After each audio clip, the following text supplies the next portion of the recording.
Hi friends, welcome to IQ Pathashale YouTube channel. ನಾನು ಸಿದ್ದು ಭಾರತ್. ಸ್ನೇಹಿತರೆ, ಈ ಒಂದು ಕ್ಲಾಸ್ನಲ್ಲಿ ನೀವು ಕರ್ನಾಟಕದ ಸಂಕ್ಷಿಪ್ತ ಇತಿಹಾಸಕ್ಕೆ ಸಂಬಂಧಿಸಿದಂತೆ ಡಾಕ್ಟರ್ ಸೂರ್ಯನಾಥ್ ಕಾಮತ್ ಅವರ ಪುಸ್ತಕದಿಂದ ಆಯ್ದ ಮತ್ತಷ್ಟು ಪ್ರಶ್ನೆಗಳನ್ನು ಡಿಸ್ಕಸ್ ಮಾಡೋಣ. ಈ ಒಂದು ಕ್ಲಾಸ್ನಲ್ಲಿ ನಾನು ಕಲ್ಯಾಣ ಚಾಲುಕ್ಯರ ಸಂಬಂಧಿಸಿದ ಕೆಲವು ಪ್ರಶ್ನೆಗಳನ್ನು ನಿಮ್ಮ ಜೊತೆ ಹಂಚ್ಕೊಳ್ಳೋಕೆ ಇಷ್ಟಪಡ್ತೀನಿ. ಹಾಗಾದ್ರೆ ಈ ಒಂದು ಕ್ಲಾಸ್ನಲ್ಲಿ ಹೆಚ್ಚು ಕಡಿಮೆ ಒಂದು 50 ಪ್ರಶ್ನೆಗಳನ್ನು ಡಿಸ್ಕಸ್ ಮಾಡ್ತಾ ಇದ್ದೀನಿ. ಈ ಒಂದು ಕ್ಲಾಸಿನ ಮೊದಲ ಪ್ರಶ್ನೆ ನೋಡೋಣ. ಕಲ್ಯಾಣಿ ಚಾಲುಕ್ಯರ ಸ್ಥಾಪಕ ಯಾರು? ಸ್ನೇಹಿತರೆ, ಇಲ್ಲಿ ಸರಿಯಾದ ಉತ್ತರ ಆಪ್ಷನ್ ಬಿ, ಯಾವುದು? ಎರಡನೇ ತೈಲಪ್ಪ. ಈ ಕಲ್ಯಾಣಿ ಚಾಲುಕ್ಯರ ಕುರಿತಂತೆ ಒಂದು ಸ್ಥಾಪನೆ ಕುರಿತಂತೆ ನಮಗೆ ತಿಳಿಸುವ ಒಂದು ಪ್ರಮುಖ ಶಾಸನ ಯಾವುದಂದ್ರೆ ಗದಗ್ ಶಾಸನ. ಈ ಗದಗ್ ಶಾಸನ ಹೊರಡಿಸಿದವರು ಯಾರು? ಆರನೇ ವಿಕ್ರಮಾದಿತ್ಯ.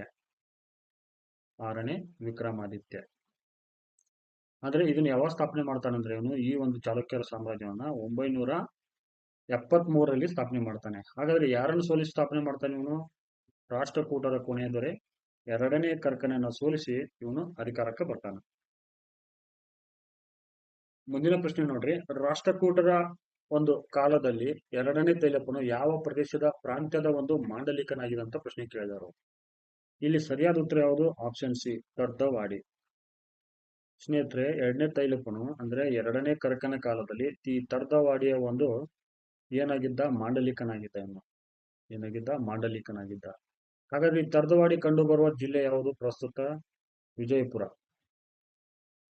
ವಿಜಯಪುರದಲ್ಲಿ ಕಂಡು ಬರ್ತಕ್ಕಂಥ ಒಂದು ಪ್ರಾಂತ್ಯವಾಗಿತ್ತು ಅದು ಅಂದಿನ ಕಾಲದಲ್ಲಿ. ಯಾವಾಗ? ರಾಷ್ಟ್ರಕೂಟರ ಎರಡನೇ ಕರಕನ ಕಾಲದಲ್ಲಿ ಈ ಎರಡನೇ ತೈಲಪ ಏನಾಗಿದ್ದ ಅಂದ್ರ ಒಂದು ರಾಷ್ಟ್ರಕೂಟರ ಒಂದು ಪ್ರಾಂತ್ಯದ ಮಾಂಡಲಿಕನಾಗಿದ್ದ. ಮುಂದಿನ ಪ್ರಶ್ನೆ. ಈ ಕೆಳಗಿನ ಯಾರನ್ನು ಸೋಲಿಸಿ ಎರಡನೇ ತೈಲಪನು ಕಲ್ಯಾಣಿ ಚಾಲುಕ್ಯರ ಸಾಮ್ರಾಜ್ಯವನ್ನು ಸ್ಥಾಪಿಸಿದನು? ನಿಮಗೆ ಆಲ್ರೆಡಿ ನಾನು ಹೇಳಿದೆ, ಗದಗ್ ಶಾಸನದಲ್ಲಿ ಯಾರನ್ನು ಸೋಲಿಸಿ ಅಧಿಕಾರಕ್ಕೆ ಬಂದು ಹೇಳಿದೆ. ಅದನ್ನೇ ಇಲ್ಲಿ ಪ್ರಶ್ನೆ ಮಾಡಿದಾರೆ ನೋಡೋರು. ಏನಂದ್ರೆ ಎರಡನೇ ಕರ್ಕ ಅಂದ್ರೆ ರಾಷ್ಟ್ರಕೂಟರ ಒಬ್ಬ ಕೊನೆಯ ದೊರೆ. ಯಾರು? ರಾಷ್ಟ್ರಕೂಟರ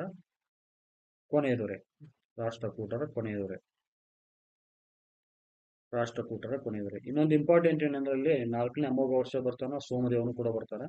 ಬಟ್ ರಾಷ್ಟ್ರಕೂಟರ ಕೊನೆಯ ದೊರೆಯಾದ ಎರಡನೇ ಕರ್ಕನನ್ನ ಸೋಲಿಸಿ ಈ ಎರಡನೇ ತೈಲಪ್ಪ ಕಲ್ಯಾಣ ಚಾಲುಕ್ಯ ಸಾಮ್ರಾಜ್ಯವನ್ನ ಸ್ಥಾಪನೆ ಮಾಡ್ತಾನೆ. ಈ ಕುರಿತಾಗಿ ತಿಳಿಸೋ ಶಾಸನ ಯಾವ್ದು? ನಮಗ ಗದಗ್ ಶಾಸನ. ಇದನ್ನು ಹೊರಡಿಸಿದವರು ಯಾರು? ಆರನೇ ವಿಕ್ರಮಾದಿತ್ಯ. ಮೇಲಿನ ಮೇಲೆ ಯಾಕೆ ಹೇಳ್ತಾ ಇದ್ನಂದ್ರೆ ಒಂದ್ ಸ್ವಲ್ಪ ರಿಪೀಟ್ ಆದ್ರೆ ನಿಮ್ಗೆ ಯೂಸ್ ಆಗತ್ತ. ಆರನೇ ವಿಕ್ರಮಾದಿತ್ಯ ಅಧಿಕಾರಕ್ಕೆ ಬಂದಿದೆ ಯಾವುದು? 1076. ಇದಕ್ಕೋಸ್ಕರ ಏನ್ ಮಾಡ್ತಾನಂದ್ರೆ ಇವನು ಚಾಲುಕ್ಯ ವಿಕ್ರಮಶಿಕೆಯನ್ನು ಸ್ಥಾಪನೆ ಮಾಡ್ತಾನೆ. ಯಾವಾಗ? 1076ರಲ್ಲಿ. ಮುಂದಿನ ಪ್ರಶ್ನೆ ನೋಡ್ರಿ. ಬಸಪ್ಪ ಎಂಬುವನು ಯಾರ ಸೇನಾನಿಯಾಗಿದ್ದನು? ಸ್ನೇಹಿತರೆ, ಇಲ್ಲಿ ಸರಿಯಾದ ಉತ್ತರ ಯಾವುದು? ಆಪ್ಷನ್ ಸಿ, ಎರಡನೇ ತೈಲಪ್ಪ. ಎರಡನೇ ತೈಲಪ್ಪನ ಒಬ್ಬ ಪ್ರಸಿದ್ಧ ಸೇನಾನಿ ಯಾರಂದ್ರೆ ಬಸಪ್ಪ. ಇನ್ನೊಬ್ಬ ಇದ್ದ ಒಂದು ಸೇನಾನಿ ಯಾರು? ನಾಗದೇವ ಅಂತ. ಇವೇನ್ ಮಾಡ್ತಾನಂದ್ರ ಇದು ಗೋದಾವರಿ ನದಿ ತೀರದಲ್ಲಿ, ಯಾವುದು? ಗೋದಾವರಿ ನದಿ ತೀರದಲ್ಲಿ ಈ ಉತ್ತರ ಭಾರತದ ಪಾರಮಾರ ದೊರೆ ಬರ್ತಾನೊಬ್ಬ. ಪಾರಮಾರ ದೊರೆ ಯಾರು? ಮುಂಜ ಅಂತ ವ್ಯಕ್ತಿ ಬರ್ತಾನೆ ಇವನು. ಈ ಮುಂಜನನ್ನ ಈ ಗೋದಾವರಿ ನದಿ ತೀರದಲ್ಲಿ ನಾಗದೇವ ಸೋಲಿಸಿರ್ತಾನ. ಮತ್ತೆ ಈ ನಾಗದೇವನ ಇನ್ನೊಂದು ವಿಶೇಷತೆ ಏನಂದ್ರೆ ಇವನು ಈ ದಾನ ಚಿಂತಾಮಣಿ ಅತ್ತಿಮಬ್ಬೆ ಇರ್ತಾಳಲ್ಲ, ಅತ್ತಿಮಬ್ಬೆಯ ಪತಿ. ಇದು ಬಹಳ ಇಂಪಾರ್ಟೆಂಟ್ ಆಗತ್ತೆ ನಮ್ಗೆ ಇಲ್ಲಿ. ಮುಂದಿನ ಪ್ರಶ್ನೆ ನೋಡ್ರಿ. ಚೋಳ ದೊರೆ ರಾಜರಾಜ ಚೋಳನು ಕಲ್ಯಾಣ ಚಾಲುಕ್ಯರ ಯಾವ ದೊರೆಯಿಂದ ಸೋಲಿಸಲ್ಪಟ್ಟನು? ಬಹಳ ಇಂಪಾರ್ಟೆಂಟ್ ನೋಡ್ರಿ ಇದು. ಈ ಯಾರು PU ಲೆಕ್ಚರ್ ತಯಾರಾಗ್ತಿದ್ರಲ್ಲ ಅಂತವ್ರಿಗೆ ತುಂಬಾ ಯೂಸ್ ಆಗುತ್ತೆ ಇದು. PU ಲೆಕ್ಚರ್ ಮತ್ತು KSET ಎಕ್ಸಾಮ್ ಯಾರು ತಯಾರಾಗ್ತಿದ್ರಲ್ಲ ಅಂತವ್ರಿಗೆ ತುಂಬಾ ಯೂಸ್ ಆಗುತ್ತಾ. ನೋಡ್ರಿ, ಇದಕ್ಕೆ ಸರಿಯಾದ ಆನ್ಸರ್ ಯಾವ್ದಾಗುತ್ತೆ ಅಂದ್ರೆ ಎರಡನೇ ತೈಲಪ್ಪ. ಏನ್ ಮಾಡ್ತಾನಂದ್ರ ಈ ಚೋಳ ದೊರೆ ರಾಜರಾಜ ಚೋಳನನ್ನ ಸೋಲಿಸ್ತಾನೆ ಅವನು. ಈ ರಾಜರಾಜ ಚೋಳನ ಒಂದು ಪ್ರಮುಖ ವಿಶೇಷತೆ ಏನಂದ್ರೆ ಇವನು ತಂಜಾವೂರಿನಲ್ಲಿ ಏನ್ ಮಾಡ್ತಾನಂದ್ರೆ ಇವನು ಬೃಹದೇಶ್ವರ ದೇವಾಲಯನ ಕಟ್ತಾನೆ. ಸರ್, ಯಾವಾಗ ಕಟ್ತಾನಂತ ನೀವು ಕೇಳ್ಬೋದು ನನ್ನ. ಬಟ್ ಯಾವಾಗ ಕಟ್ತಾನಂದ್ರೆ ಇವನು 1008 ಕಟ್ತಾನೆ. ಇತ್ತೀಚೆಗೆ ಅಂದ್ರೆ 2008ರಲ್ಲಿ 1000 ವರ್ಷಗಳನ್ನ ಪೂರೈಸ್ತಿತ್ತು. ಬಹಳ ಇಂಪಾರ್ಟೆಂಟ್ ನೋಡ್ರಿ ಇದು. ಬೃಹದೇಶ್ವರ ಟೆಂಪಲ್ ಯಾರು ಕಟ್ಟಿಸ್ತಾರಂದ್ರೆ ರಾಜರಾಜ ಚೋಳ. ಎಲ್ಲಿದೆ ಅಂದ್ರೆ ಇದು ತಂಜಾವೂರಿನಲ್ಲಿ ಐತಿ ಇದು. ಮುಂದಿನ ಪ್ರಶ್ನೆ ನೋಡ್ರಿ. ಅಕಲಂಕ ಚರಿತ ಮತ್ತು ಇರುವ ಬೇಡಂಗ ಎಂಬ ಬಿರುದುಗಳು ಯಾರಿಗಿದ್ದವು? ಸ್ನೇಹಿತರೆ, ಇಲ್ಲಿ ಸರಿಯಾದ ಉತ್ತರ ಯಾವುದು? Option A, Satyashraya. ನೀವು ಇರುವ ಬೇಡಂಗ ಸತ್ಯಾಶ್ರಯ ಅಂತ ಫುಲ್ ನೇಮ್ ಓದಿರ್ತೀರಿ. ಬಟ್ ಇಲ್ಲಿ ಏನಂದ್ರೆ ನಾನು ಅವ್ನಿಗೆ ಇರ್ತಕ್ಕಂಥ ಒಂದು ಬಿರುದುಗಳ ಮೇಲೆ ಆಧಾರದ ಮೇಲೆ ನಾನು ಏನ್ ಮಾಡಿದ್ನು ಒಂದು ಪ್ರಶ್ನೆ ಮಾಡಿದ್ ನೋಡಿ ಇದು. ಇಲ್ಲಿ ಸರಿಯಾದ ಉತ್ತರ ಯಾವುದು? ಸತ್ಯಾಶ್ರಯ. ಮುಂದಿನ ಪ್ರಶ್ನೆ ನೋಡ್ರಿ, ಸತ್ತಿಗ ಎಂಬುದು ಈ ಕೆಳಗಿನ ಯಾವ ದೊರೆಯ ಮೂಲ ಹೆಸರು ಆಗಿತ್ತು? ಇದು ಬಹಳ ಇಂಪಾರ್ಟೆಂಟ್ ಕೇಳ್ತಾರೆ ಇಂತಾವ. ಈ ಸತ್ತಿಗ ಎಂಬುದು ಯಾವ ದೊರೆಯ ಮೂಲ ಹೆಸರಾಗಿದೆ ಅಂತ ಕೇಳಿದಾರೆ ಇಲ್ಲಿ. ಇಲ್ಲಿ ಕೂಡ ಸರಿಯಾದ ಉತ್ತರ ಆಪ್ಷನ್ ಎ. ಇನ್ನ ಕೆಲವು ಮೂಲ ಹೆಸರುಗಳನ್ನು ನೋಡೋಣ. ಸ್ವಲ್ಪ ನಿಮಗೆ ಮೇಲಿನ ಮೇಲೆ ರಿಪೀಟ್ ಮಾಡ್ತೀನಿ, ಮೂಲ ಹೆಸರುಗಳನ್ನು ನೋಡೋಣ, ಒನ್ ಬೈ ಒನ್ ನೋಡೋಣ. ವಿಶೇಷವಾಗಿ ನನಗೆ ನೆನಪಿಷ್ಟು ಹೇಳ್ತೀನಿ. ಕತ್ತಿಯ ಅರಸ, ಕತ್ತಿಯ ಅರಸ, ಇದು ಒಂದ್ಸಲ ಕ್ವಶನ್ ಕೇಳಿದ್ರು. ಇದು ಚಾಲುಕ್ಯ ದೊರೆ 1ನೇ ಕೀರ್ತಿವರ್ಮನ್. ಇದು ಚಾಲುಕ್ಯ ದೊರೆ 1ನೇ ಕೀರ್ತಿವರ್ಮನ್. ಇನ್ನ ಮಂಗಲ ಅರಸ ಅಂತ ಬರ್ತಾರೆ.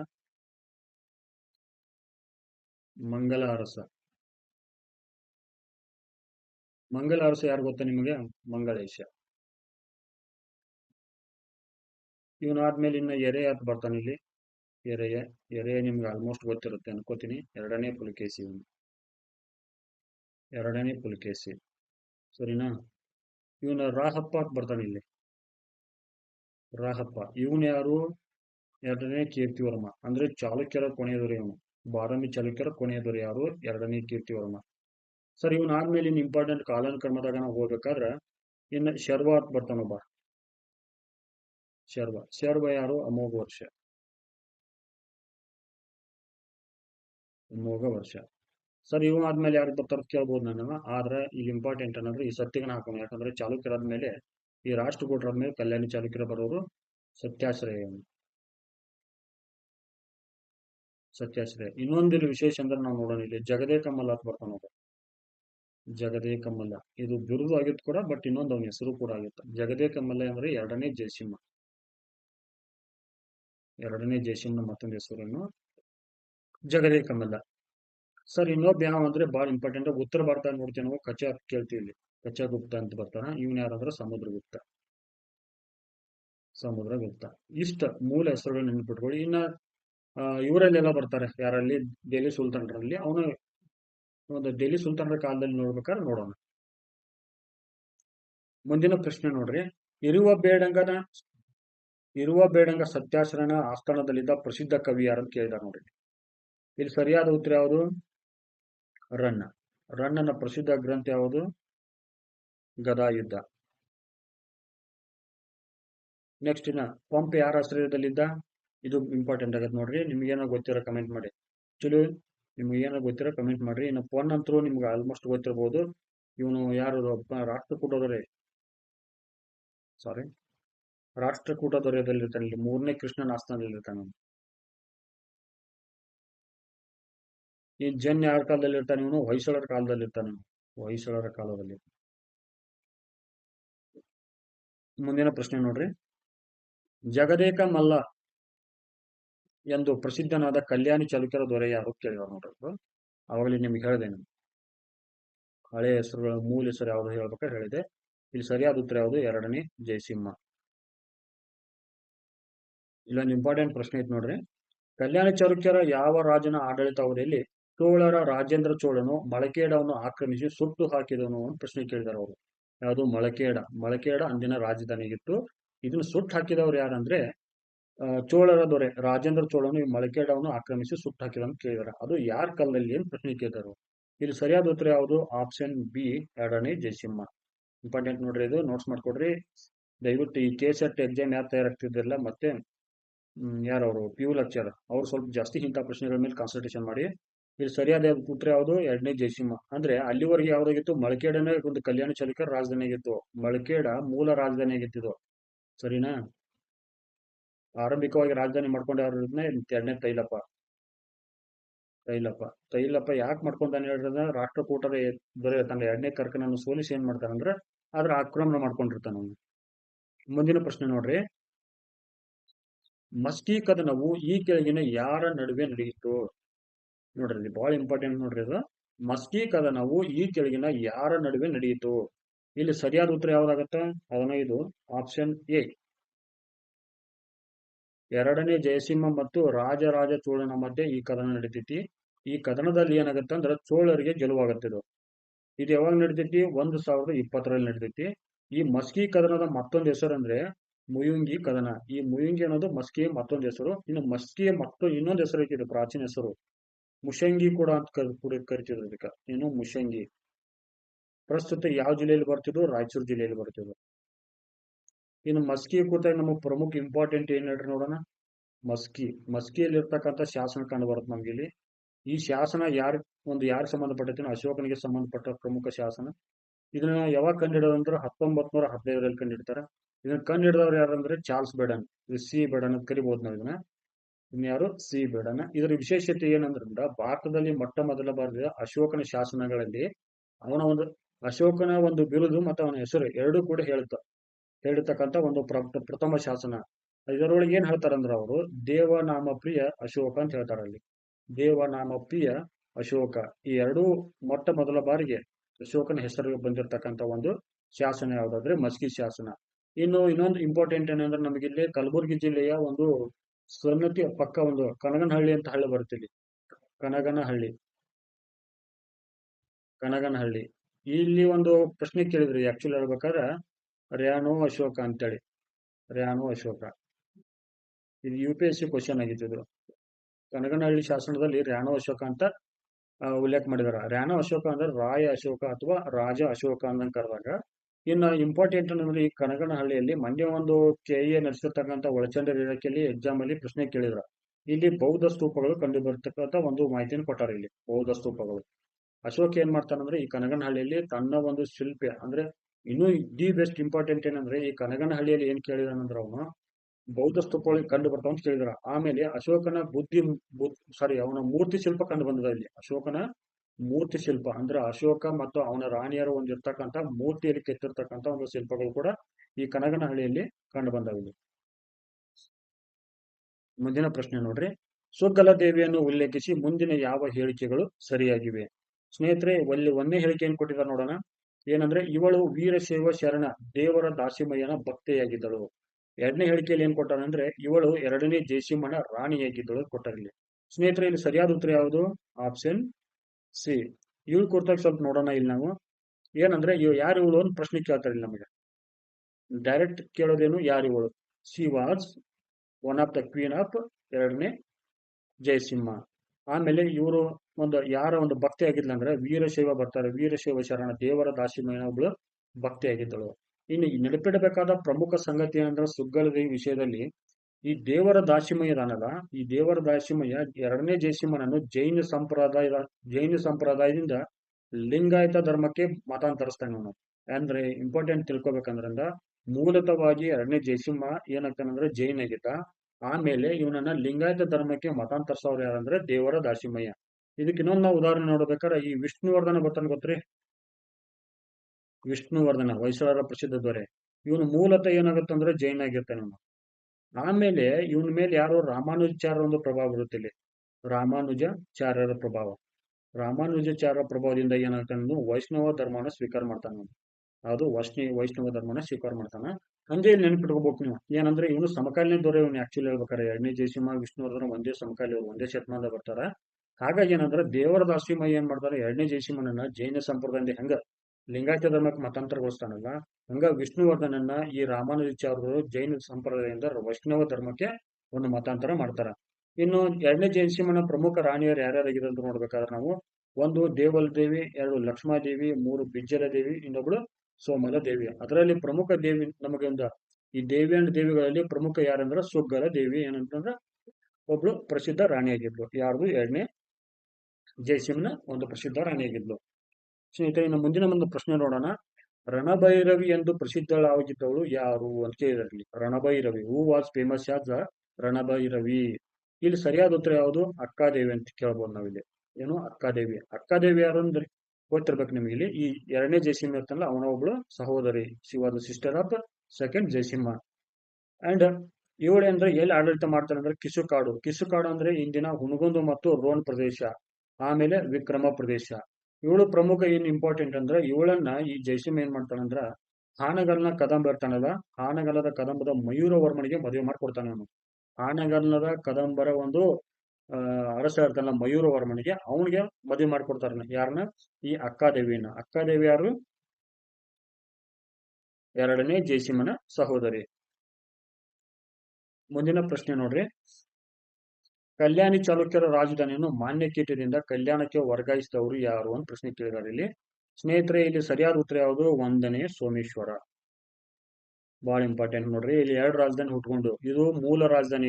ನಮಗಿಲ್ಲಿ ಇದು ಮೂಲ ರಾಜಧಾನಿ. ಆಮೇಲೆ ಕಲ್ಯಾಣ 2ನೇ ರಾಜಧಾನಿ. ಯಾವುದು? 2ನೇ ರಾಜಧಾನಿ. ಈ ಮೂಲ ರಾಜಧಾನಿ ಸ್ಥಾಪನೆ ಮಾಡಿದ ಯಾರು ತರೋದ್ರ ಮೊದಲ ದೊರೆಯಲ್ಲಿ? ತೈಲಪ್ಪ ಇರ್ತಾನ. ಇನ್ನು 2ನೇ ರಾಜಧಾನಿ ಮಾಡ್ಕೊಂಡಾಗ ಯಾರು ತರೋದ್ರ ಮೊದಲ ದೊರೆಯಲ್ಲಿ? 1ನೇ ಸೋಮೇಶ್ವರ ಇರ್ತಾನ. ಹೌದ್ರಿ, ಬಹಳ ಇಂಪಾರ್ಟೆಂಟ್ ನೋಡ್ರಿ ಇದು. ಇದ್ರ ಕುರಿತಾಗಿ ನಮ್ಗೆ ತಿಳಿಸೋ ಶಾಸನ ಯಾವುದು? ಗದಗ ಶಾಸನ. ಯಾವುದು? ಗದಗ ಶಾಸನ. ಸರ್, ಗದಗ ಶಾಸನ ಹೊಡಿಸಿದವ್ರು ಯಾರು? 6ನೇ ವಿಕ್ರಮಾದಿತ್ಯ. ನಿಮ್ಗೆ ರಿಪೀಟ್ ಮಾಡ್ತಾ ಇರ್ತೀನಿ, ಯಾಕಂದ್ರೆ ಸ್ವಲ್ಪ ರಿಪೀಟ್ ಮಾಡಿದಾಗ ನಿಮ್ಗೂ ತಲೆಯಲ್ಲಿ ಹೋಗುತ್ತಾ. ಇನ್ನು 1ನೇ ಸೋಮೇಶ್ವರ ಕುರಿತಾಗಿ ನಾವು ಮುಂದಿನ ಒಂದು ಪ್ರಶ್ನೆಯಲ್ಲಿ ನೋಡೋಣ. ಏನ್ ಕೇಳಿದಾರೆ ಅಂದ್ರೆ ಇಂಪಾರ್ಟೆಂಟ್ ಅಂತ ನೋಡ್ರಿ, ಇದು ಬಹಳ ಇಂಪಾರ್ಟೆಂಟ್. ಇಲ್ಲಿ ರಾಜಧಾನಿ ವರ್ಗಾವಣೆ ಆಯ್ತು. ಇನ್ನು ಮುಂದಿನ ಪ್ರಶ್ನೆಗಳು ಏನ್ ಕೇಳಿದಾರೆ ಅಂದ್ರೆ, ರಾಜಧಾನಿಯನ್ನು ಯಾಕೆ ವರ್ಗಾವಣೆ ಮಾಡಿದ್ರು ಅಂತ ಕೇಳಿದಾರೆ. ಅಂದ್ರೆ ಕಲ್ಯಾಣ ಚಾಲುಕ್ಯರ ರಾಜಧಾನಿಯನ್ನು ಮಾನ್ಯಕೇಟದಿಂದ ಕಲ್ಯಾಣಕ್ಕೆ ವರ್ಗಾಯಿಸಲು ಪ್ರಮುಖ ಕಾರಣ ಕೇಳಿದಾರೆ. What was the main reason between to shift of their capital city to Manyakheta to Kalyana? ಸರಿನಾ? ಇಲ್ಲಿ ಸರಿಯಾದ ಉತ್ತರ ಯಾವ್ದಂದ್ರೆ ಚೋಳರ ದಾಳಿಗಳು. ಇಲ್ಲಿ ಆನ್ಸರ್, ಇಲ್ಲಿ ಆಪ್ಷನ್ಸ್ ಏನ್ ಕೊಟ್ಟಾರಂದ್ರೆ, ಆನ್ಸರ್ ಕಿಂತ ಆಮೇಲೆ ಹೇಳ್ತೀನಿ. ಇಲ್ಲಿ ಒಂದು ಬರಗಾಲ ಕೊಟ್ಟಾರ, ಆಮೇಲೆ ಕೃಷ್ಣಾ ನದಿ ಪ್ರವಾಹ ಕೊಟ್ಟಾರ, ಚೋಳರ ದಾಳಿ ಕೊಟ್ಟಾರ, ಸಾಂಕ್ರಾಮಿಕ ರೋಗ ಹಾವಳಿ ಕೊಟ್ಟಾರ. ಇವೆಲ್ಲ ಕನ್ಫ್ಯೂಸ್ ಮಾಡಿಬಿಡ್ತಾವ ನಮಗೆ. ಕೃಷ್ಣಾ ನದಿ ತಟದ ಮೇಲಿನ ಎಲ್ಲ ಸುತ್ತಮುತ್ತ ಏರಿಯಾ ಕಂಡು ಬರ್ತವೆ, ಇಲ್ಲಿ ಸಾಂಕ್ರಾಮಿಕ ರೋಗಗಳು ಕಂಡು ಬರ್ತಾವ. ಹೀಗಾಗಿ ಕನ್ಫ್ಯೂಸ್ ಆಗ್ಬೋದು. ಬಟ್ ಇಲ್ಲಿ ಇಂಪಾರ್ಟೆಂಟ್ ಏನಾದ್ರು ಉತ್ತರ ಅಂದ್ರೆ ಚೋಳರ ದಾಳಿಗಳು. ಚೋಳರ ದಾಳಿಗಳಿಂದ ಏನಾಗುತ್ತಂದ್ರೆ, ಈ ಅವನು 2ನೇ ಜಯಸಿಂಹನ ಕಾಲದಲ್ಲಿ ಅವನು ರಾಜೇಂದ್ರ ಮತ್ತೆ ರಾಜಧಾನಿ ಸೂಟ್ ಹಾಕಿರ್ತಾನ. ಹಿಂಗಾಗಿ ಏನಾಗತ್ತಂದ್ರ, ಈಗ ಒಂದು ಚೋಳರ ಒಂದು ಕಿರಿಕಿರಿಗಾಗಿ ಏನ್ ಮಾಡ್ತಾನಂದ್ರ, ಮಾನ್ಯಕೇಟದಿಂದ ತನ್ನ ಒಂದು ರಾಜಧಾನಿಯನ್ನ ಈ 1ನೇ ಸೋಮೇಶ್ವರ ಏನ್ ಮಾಡ್ತಾನಂದ್ರ ಕಲ್ಯಾಣಕ್ಕೆ ವರ್ಗಾವಣೆ ಮಾಡ್ತಾನೆ. ಈ ಪ್ರಸ್ತುತ ಕಲ್ಯಾಣ ಕಂಡು ಬರೋದು ಎಲ್ಲಿದು? ಬೀದರ್ ಜಿಲ್ಲೆಯಲ್ಲಿ. ಇದು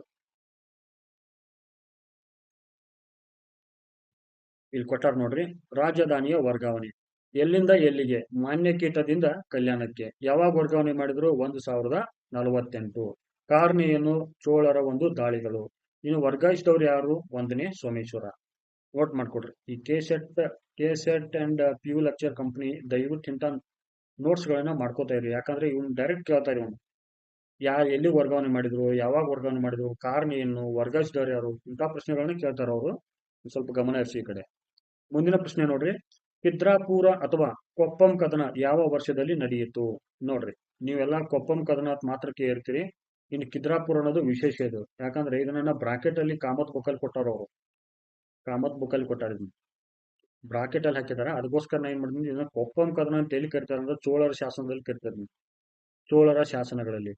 ಇನ್ನು ಕನ್ನಡ ಶಾಸನಗಳಲ್ಲಿ ಕಿದ್ರಾಪುರ ಅಂತ ಕರೀತಾರೆ. ಇಲ್ಲಿ ಸರಿಯಾದ ಉತ್ತರ ಯಾವ್ದಾಗತ್ತಂದ್ರ ಆಪ್ಷನ್ ಎ, 1054. 1054 ಈ ಕೊಪ್ಪಂ ಕದನ ಅಥವಾ ಕಿದ್ರಾಪುರ ಕದನ ನಡೆದಿತ್ತು. ಇನ್ನ ಈ ಕೊಪ್ಪಂ ಒಂದು ಯುದ್ಧನ ಕುರಿತಾಗಿ ನೋಡೋಣ. ಈ ಪ್ರಶ್ನೆ ನೋಡ್ರಿ 21 ಇಂಪಾರ್ಟೆಂಟ್ ಐತಿದು. ಕೊಪ್ಪಂ ಯುದ್ಧವನ್ನು ಉಲ್ಲೇಖಿಸಿ ಮುಂದಿನ ಯಾವ ಹೇಳಿಕೆಗಳು ಸರಿಯಾಗಿವೆ? ಇಲ್ಲಿ 1ನೇ ಹೇಳಿಕೆ ಏನ್ ಕೊಟ್ಟಾರ ನೋಡೋಣ. ಈ ಒಂದು ಯುದ್ಧವು ಬಾದಾಮಿ ಚಾಲುಕ್ಯರು ಮತ್ತು ಚೋಳರ ನಡುವೆ ನಡೆಯಿತು. ಬಹಳ ಗಮನ ಹರಿಸ್ರಿ, ವದಾಶ ಗಮನ ಹರಿಸ್ರಿ. ಆಮೇಲೆ 2ನೇ ಒಂದು ಹೇಳಿಕೆಯಲ್ಲಿ ಏನ್ ಕೊಟ್ಟಾರಂದ್ರೆ, ಈ ಒಂದು ಯುದ್ಧದಲ್ಲಿ ರಾಜೇಂದ್ರ ಚೋಳ ಮರಣ ಹೊಂದಿದ್ರು ಅಂತ ಕೊಟ್ಟಾರೆ. ಸ್ವಲ್ಪ ಗಮನ ಹರಿಸ್ರಿ, ಯಾಕಂದ್ರೆ ಬಹಳ ಇಂಪಾರ್ಟೆಂಟ್. ನೀವು ಪ್ರೆಸೆನ್ಸ್ ಆಫ್ ಮೈಂಡ್ ವರ್ಕ್ ಆಗ್ಬೇಕು ಇಲ್ಲಿ ಎಕ್ಸಾಮ್ನ ಕೊಟ್ಟಾಗ. ಸುಮ್ಮನೆ 2 ಕೊಟ್ಟಾರ ಅಂತೇಳಿ ರಫ್ ಅಂತೇಳಿ ಡೈರೆಕ್ಟ್ ಆಗಿ 2 ಸರಿ ಅಂತ ಆನ್ಸರ್ ಹಾಕಕ್ ಹೋಗ್ಬೇಡ್ರಿ. ಇಲ್ಲಿ ಏನ್ ಉತ್ತರ ಅಂದ್ರೆ 2 ತಪ್ಪಾಗಿದಾವೆ. ಅಂದ್ರೆ 1 ಅಥವಾ 2 ಅಲ್ಲ. ಈ ಕುರಿತಾಗಿ ನೋಡೋಣ ನಾವಿಲ್ಲಿ, ಆಮೇಲೆ ಅದ್ರ ಬಗ್ಗೆ ನೋಡೋಣ. ಇನ್ನು ಕೊಪ್ಪಂ ಯುದ್ಧದ ಬಗ್ಗೆ ನೋಡೋಣ. ಕೊಪ್ಪಂ ಯುದ್ಧ ಯಾವ ನಡೀತು? 1054 ನಡೀತು. ಇದ್ರೊಳಗೆ ಭಾಗವಹಿಸಿದವರು ಯಾರು? 1ನೇ ಸೋಮೇಶ್ವರ ಮತ್ತು ರಾಜಾದಿರಾಜ ಚೋಳ. ಇನ್ನು ಇದರ ಒಂದು ನೆನಪಿಡಬೇಕಾದ ಪ್ರಮುಖ ಸಂಗತಿ ಏನಂದ್ರೆ, ಇಲ್ಲಿ ಫಲಿತಾಂಶ ಏನಾಗುತ್ತೆ ನೋಡೋಣ. ಮೊದಲು ಈ ರಾಜಾದಿರಾಜ ಏನಾಗುತ್ತಾನ, ಒಂದು ಕೊಲೆ ಆಗತ್ತೆ ಒಂದು. ಇಲ್ಲಿ ಸೋಮೇಶ್ವರನಿಗೆ ಜಯ ಆಗತ್ತ.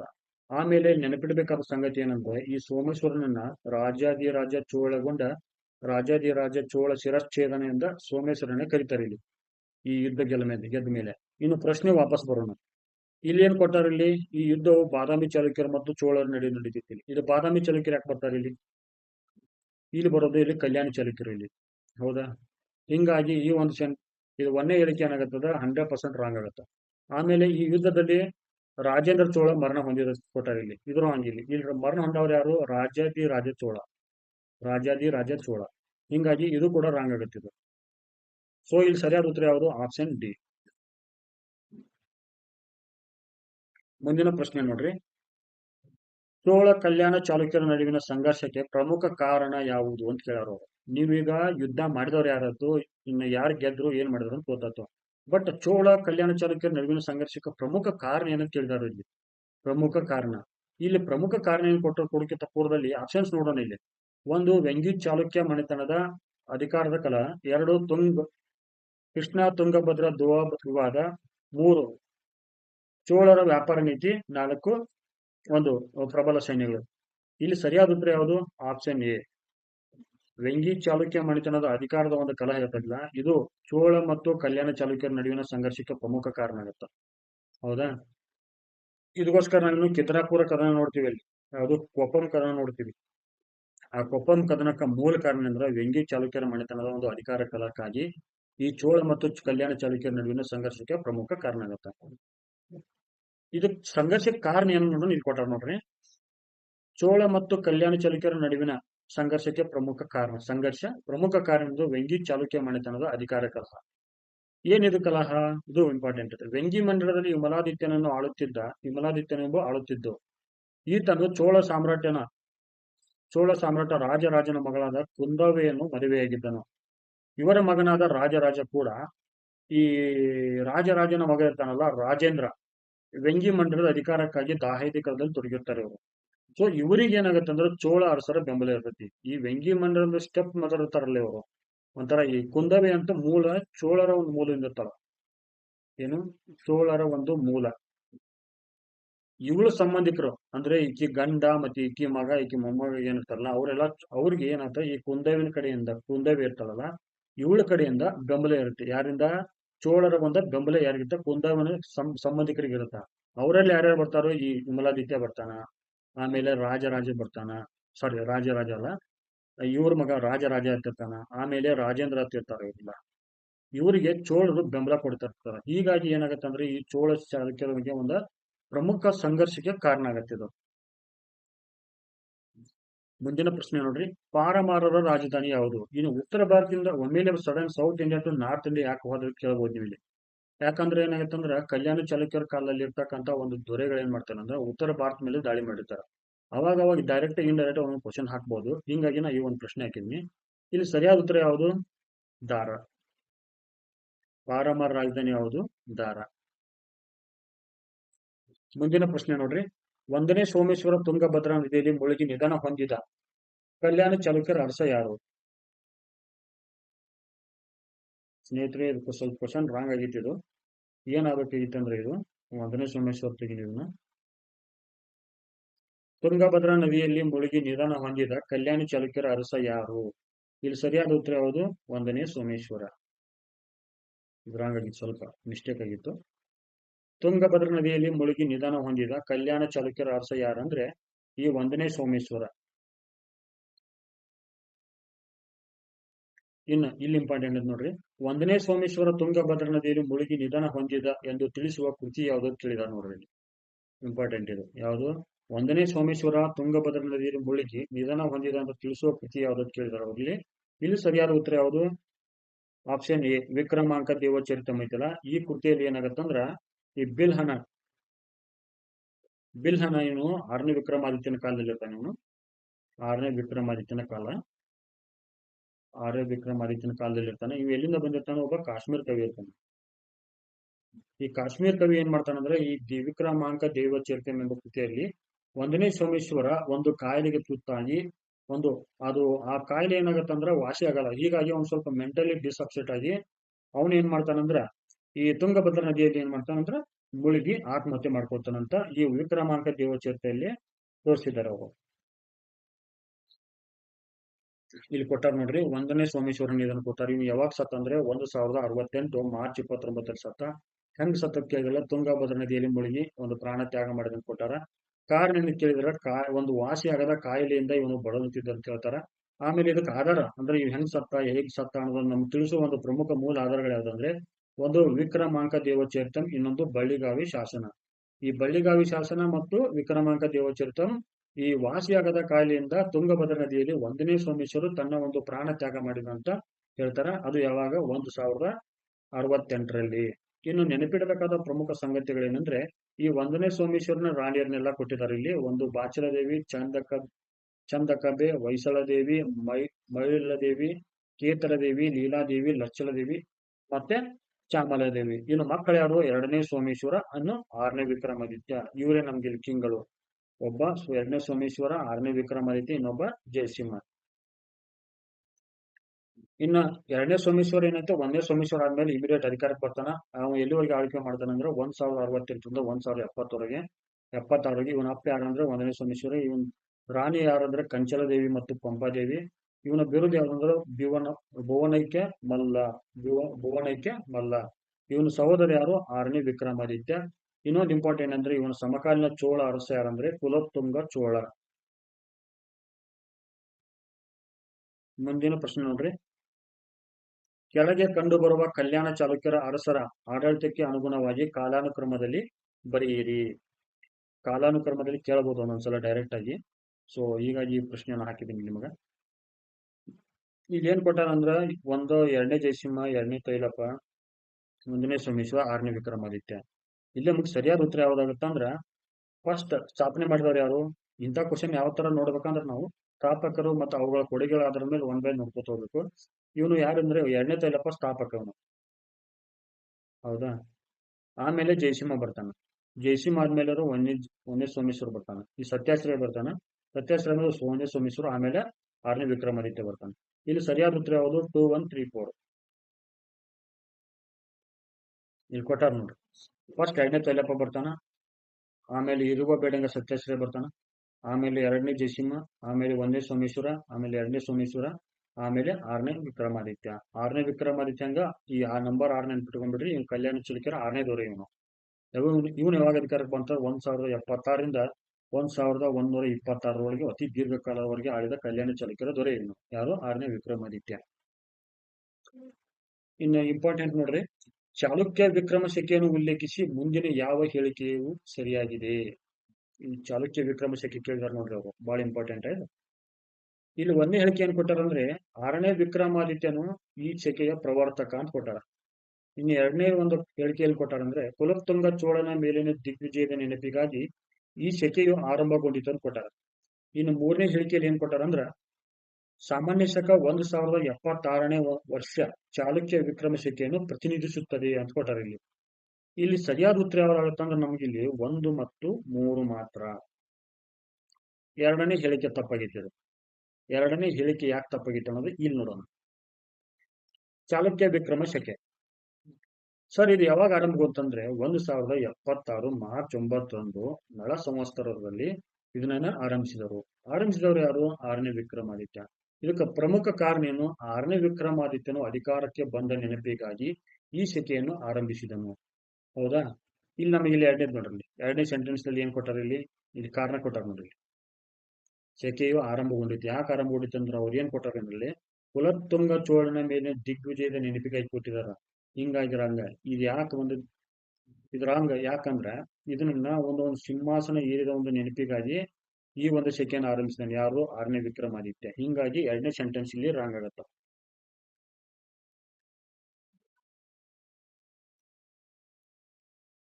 ಸರ್ ಈ ಒಂದು ಶಾಸನ ಕುರಿತಾಗಿ ಅಥವಾ ಸಾರಿ ಈ ಒಂದು ವಿಕ್ರಮ ಶಕೆಯ ಒಂದು ಆರಂಭದ ಕುರಿತಾಗಿ ತಿಳಿಸೋ ಶಾಸನ ಯಾವ್ದಂದ್ರೆ ನಮಗೆ ಗದಗ ಶಾಸನ.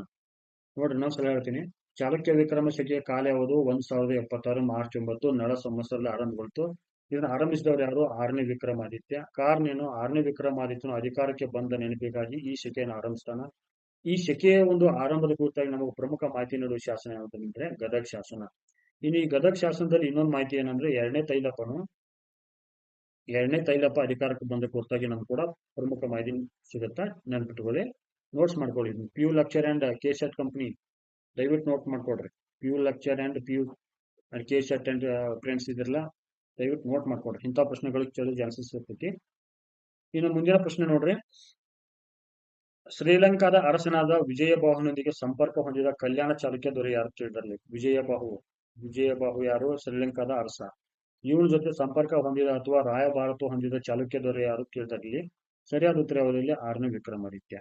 6ನೇ ವಿಕ್ರಮಾದಿತ್ಯ ತನ್ನ ರಾಯಭಾರಿನೇ ಈ ಶ್ರೀಲಂಕಾದ ಅರಸ ಇರ್ತಾನಲ್ಲ, ಶ್ರೀಲಂಕಾದ ಅರಸ ಏನ್ ಮಾಡ್ತಾನಂದ್ರ ಅವನಿಗೆ ರಾಯಭಾರತದಿಂದ ಇದನ್ನ ಕಳ್ಸಿರ್ತಾರೆ, ಒಂದು ರಿಲೇಶನ್ಶಿಪ್ ಚೆನ್ನಾಗಿರ್ಲಿ ಅಂತೇಳಿ ಒಂದು ಅಂಬಾಸಿಡರ್ ಕಳ್ಸಿರ್ತಾರೆ ಇಲ್ಲಿ ಶ್ರೀಲಂಕಾಕ್ಕ.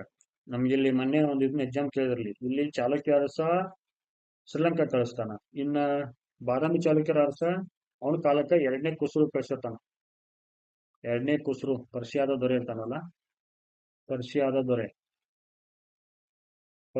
ದೊರೆ ಏನ್ ಮಾಡ್ತಾನಂದ್ರೆ ಎರಡನೇ ಪುಲಿಕೇಶಿಯ ಒಂದು ಆಸ್ಥಾನ ಕಳ್ಸಿರ್ತಾನ,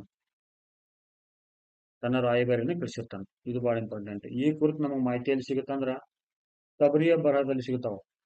ಮತ್ತಿನ್ನ ಅಜಂತಾದ 1ನೇ ಗುಹೆಯಲ್ಲಿ ವರ್ಣಚಿತ್ರಗಳು ಕಂಡು ಬರ್ತಾವ ಗೊತ್ತಾ? 1ನೇ ಗುಹೆಯಲ್ಲಿ ವರ್ಣಚಿತ್ರಗಳು ಬರ್ತವೆ. ಇದು ಯಾರ್ದು? ಬಾದಾಮಿ ಚಾಲುಕ್ಯರ ಪುಲಿಕೇಶಿ ಆ ವಿದೇಶಿ ರಾಯಭಾರಿಯನ್ನ ವೆಲ್ಕಮ್ ಮಾಡ್ತಿರ್ತಕ್ಕಂಥ ಒಂದು ಸನ್ನಿವೇಶವನ್ನ ಈ ಅಜಂತಾ ಗುಹೆ ಬರುತ್ತಲ್ಲ, ಅಜಂತಾ ಗುಹೆಯಲ್ಲಿ ತೋರಿಸಿದಾರೆ. ಇದು ಬಹಳ ಇಂಪಾರ್ಟೆಂಟ್ ನೋಡ್ರಿ. ಒಂದು ಕೊಪ್ಪಂ ಕದನ ನೋಡಿರಿ. ಕೊಪ್ಪಂ ಕದನ ಯಾರ ಮಧ್ಯೆ ನಡೀತು ನಿಮ್ಗೆಲ್ಲ ಗೊತ್ತೈತಿ. ಆ ಕೊಪ್ಪಂ ಕದನ ಒಂದು ಪ್ರಮುಖ ವಿಶೇಷತೆ ಆದ್ಮೇಲೆ ಕನ್ನೇಗಾಲ ಕದನ ಬರ್ತದೆ. ಇದು ಇಂಪಾರ್ಟೆಂಟ್ ನೋಡ್ರಿ. ಕನ್ನೇಗಾಲ ಕದನವನ್ನು ಉಲ್ಲೇಖಿಸಿ ಮುಂದಿನ ಯಾವ ಹೇಳಿಕೆಯು ಸರಿಯಾಗಿದೆ? ಇಲ್ಲಿ ಒಂದೇ ಹೇಳಿಕೆಯಲ್ಲಿ ಏನ್ ಕೊಟ್ಟಾರ ಅವರು? ಈ ಕದನವು ಹೊಯ್ಸಳರು ಮತ್ತು ಕಲ್ಯಾಣ ಚಾಲುಕ್ಯರ ನಡುವೆ ನಡೆಯಿತು. ಇನ್ನು ಎರಡನೇ ಹೇಳಿಕೆ ಏನ್ ಕೊಟ್ಟಾರ ಇಲ್ಲಿ? ಚಾಲುಕ್ಯ ಸೇನೆಯು ಹೊಯ್ಸಳ ಸೇನಾನಿ ಗಂಗರಾಜನಿಂದ ಸೋಲಿಸಲ್ಪಟ್ಟಿತು ಅಂತ ಮಾಡೈತಿ ಇಲ್ಲಿ. ಇಲ್ಲಿ ಸರಿಯಾದ ಉತ್ತರ ಯಾವುದು? ಆಪ್ಷನ್ ಸಿ 1 ಮತ್ತು 2 ಸರಿಯಾಗಿವ. ಒಂದು ಸೆಕೆಂಡ್.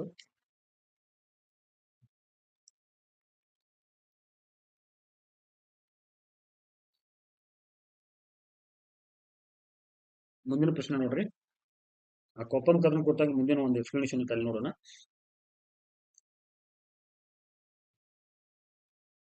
ಸಾರಿ, ಅದೇನೋ ಮಿಸ್ಟೇಕ್ ಆಗಿತ್ತು, ಇಲ್ಲ ಹೇಳ್ಬಿಡ್ತೀನಿ ತೋರಿ.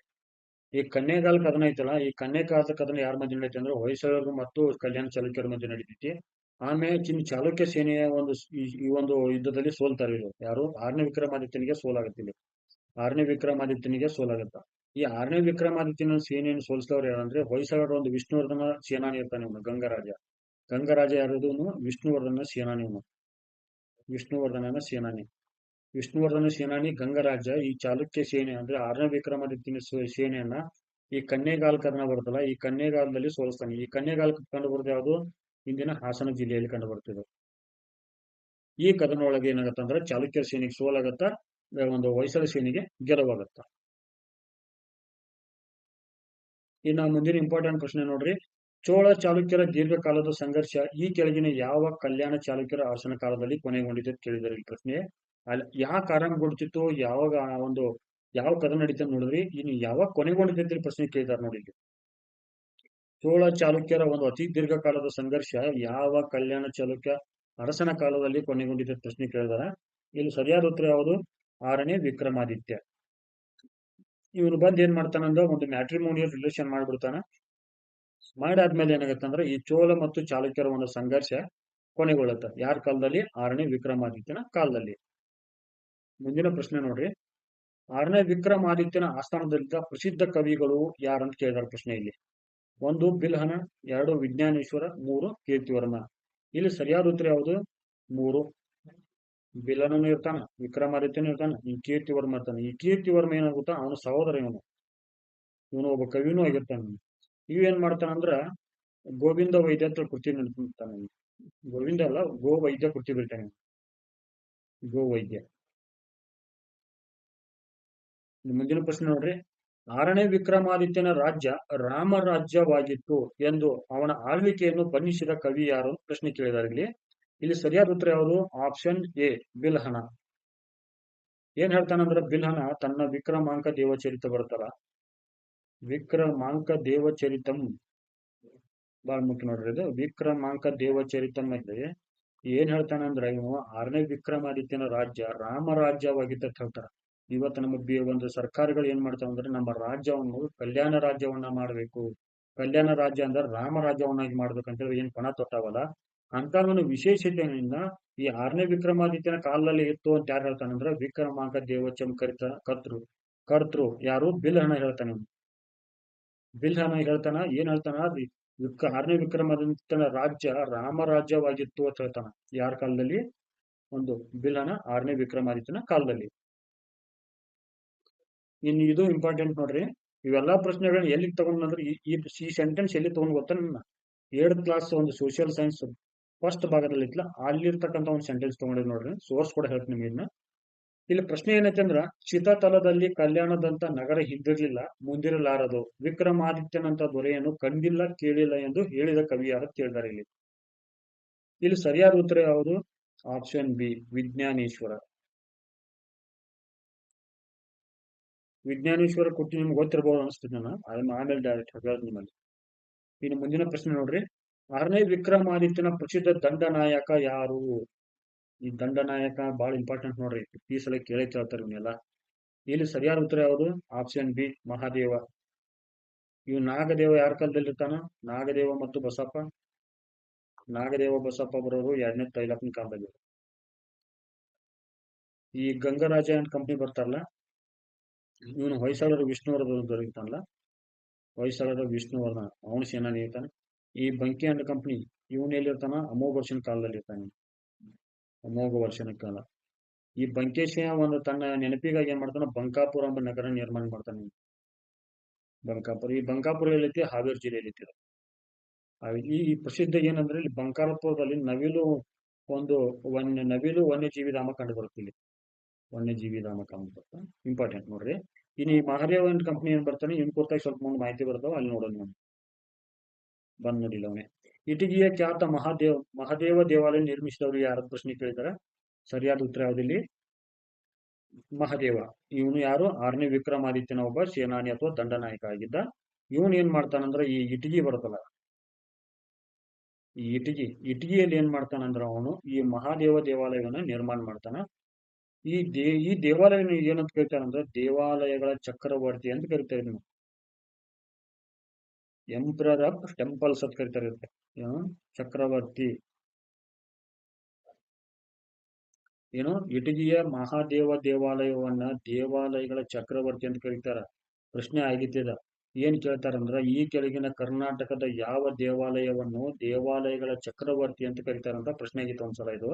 ಆಮೇಲೆ ಇದು ಎಲ್ಲಿ ಕಂಡು ಬರುತ್ತೆ? ಇದು ಇಟಗಿಯ ಒಂದು ಇಟಗಿಯಲ್ಲಿ ಕಂಡು ಬರುತ್ತಾ. ಆಮೇಲೆ ಇದು ಯಾವ ಶೈಲಿ? ಇದು ಶೈಲಿ ಕೇಳ್ತಾರೆ, ಇದು ಬಹಳ ಇಂಪಾರ್ಟೆಂಟ್. ಇದು ದ್ರಾವಿಡ ಶೈಲಿ ಇತ್ತು, ದ್ರಾವಿಡ ಶೈಲಿ. ಮತ್ತೆ ಇಲ್ಲಿ ಇರ್ತಕ್ಕಂಥ ದೇವತೆ ಯಾರು? ಶಿವ. Shiva and company. ಯಾಕಂದ್ರೆ ಶೈವರು ಇರ್ತಾರಲ್ಲ ಇವರು, ಹಿಂಗಾಗಿ ಅಲ್ಲಿ ಶಿವ ದೇವಾಲಯ ನಿರ್ಮಾಣ ಮಾಡ್ತಾರ. ಯಾರು? ಇವನು ಬಂಕೇಶ, ಸಾರಿ ಮಹಾದೇವ್ ಯಾರಾಗಿದ್ರು? ಇವರು 6ನೇ ವಿಕ್ರಮಾದಿತ್ಯನ ಒಬ್ಬ ದಂಡನಾಯಕ ಆಗಿದ್ದ.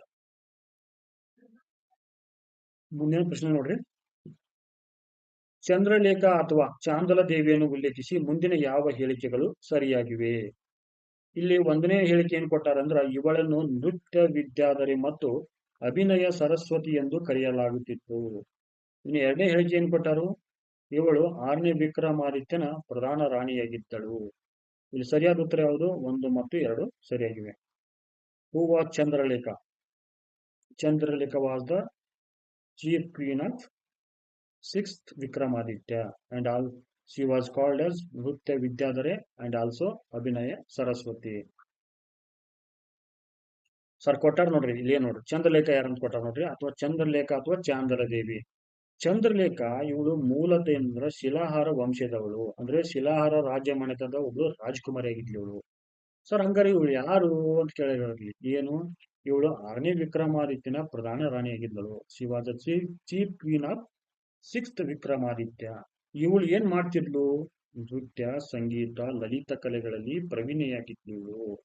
ಆಮೇಲೆ ಇವಳು ಬಿರುದು ಯಾವುದು? ಪ್ರಮುಖ ನೃತ್ಯ ವಿದ್ಯಾಧರಿ ಮತ್ತು ಅಭಿನಯ ಸರಸ್ವತಿ. ಇವಳ ಮಕ್ಕಳು ಯಾರು? ಬಹಳ ಇಂಪಾರ್ಟೆಂಟ್ ನೋಡ್ರಿ ಇದು. ಮಲ್ಲಿಕಾರ್ಜುನ, ಜಯಕರ್ಣ, ಸೋಮೇಶ್ವರ ಮತ್ತು ತೈಲಪ್ಪ. ಇವನು ರಾಜ ಆಗೋನು, 3ನೇ ಸೋಮೇಶ್ವರ ಆಗ್ತಾನೆ. ಯಾರು? 6ನೇ ವಿಕ್ರಮಾದಿತ್ಯನ ಮಗ ಇವನು ಕೂಡ.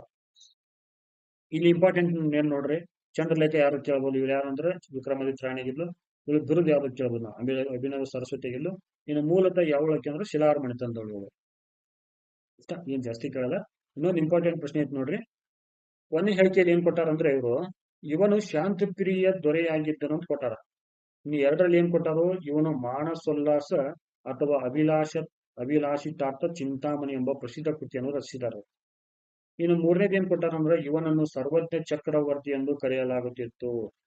ಮೇಲಿನ ಹೇಳಿಕೆಗಳು ಯಾರನ್ನು ಉಲ್ಲೇಖಿಸುತ್ತವೆ ಅಂತ ಪ್ರಶ್ನೆ ಕೇಳಿದಾರೆ. ಇಲ್ಲಿ ಆಪ್ಷನ್ಸ್ ಏನ್ ಕೊಟ್ಟಾರ ಅಂದ್ರೆ 6ನೇ ವಿಕ್ರಮಾದಿತ್ಯ, 2ನೇ ಪುಲಿಕೇಶಿ, ಅಮೋಘ ವರ್ಷ, 3ನೇ ಸೋಮೇಶ್ವರ.